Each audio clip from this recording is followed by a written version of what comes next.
Liana, I can't believe Bow Valley Connection Center is celebrating our 10-year anniversary. It was incredible watching the adults with diverse needs having fun, chatting, dancing, socializing, and just being themselves. We had a great time. Do you remember how it all started? It was on a snowy night, visibility wasn't great, and we were driving to Banff. You and I were taking 2 boys that we were supporting to go bowling. We were so frustrated at the time.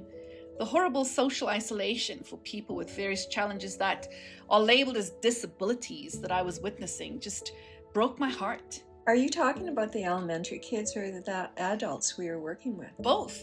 You know, the social gap exponentially increases when the kids leave elementary school. Anyway, we were driving in the van. That was the tipping point. I remember talking about the need for a hub, a place where people can meet. I have this vivid image of me driving, and you leaned over and said, "Let's do it." Yeah, and as soon as I said it, there really was no turning back for us, was there? Well, I thought if we do this, if we start creating a space where people could come together and connect with each other, I was glad I was doing it with you, and I truly mean that. Well, looking back, we really had no idea what we were getting into, but I have to say I have no regrets. I didn't realize it was a huge responsibility and commitment, but it was so critical. You know, Dorothy, I've known you for over 20 years, and I know bringing about change for people with diverse needs and abilities has always been important for you. That first job title you told me about was just so cringy, and yet it showed where things were back then. It's even difficult today to say it. In 1975, I was hired as a mental retardation counselor. As a young adult, I was disillusioned.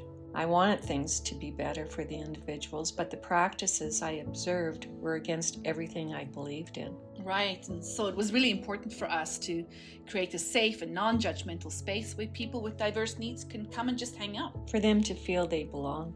I like how we got our name. It's funny, you know, the one word that kept popping up in our conversations was connections, and that's really what we wanted this to be about. But it's interesting how since then, you know, how the connection term keeps coming up with other agencies in the Bow Valley. I think it's because connection isn't just for one group of people. I really believe it's a universal human need. It all goes back to how we felt that it was imperative, you know, to build bridges amongst participants of BVCC and their community. In the beginning, we just did social events.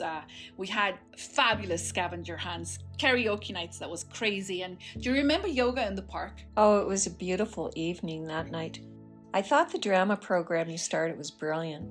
It was fun, and the participants gained a lot of confidence from it. I think looking back, the crucial question is whether BVCC has made a difference. Absolutely. The participants of BVCC have a social calendar now.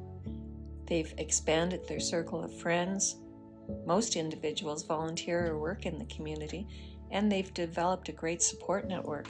10 years later, we have evolved to meet more of the existing needs, but there are still roadblocks. So then what would you say is your hope for moving forward? Our community has been very good to us. Bow Valley Connection Center has made many partnerships, but we are still looking for a permanent space so we can expand our services.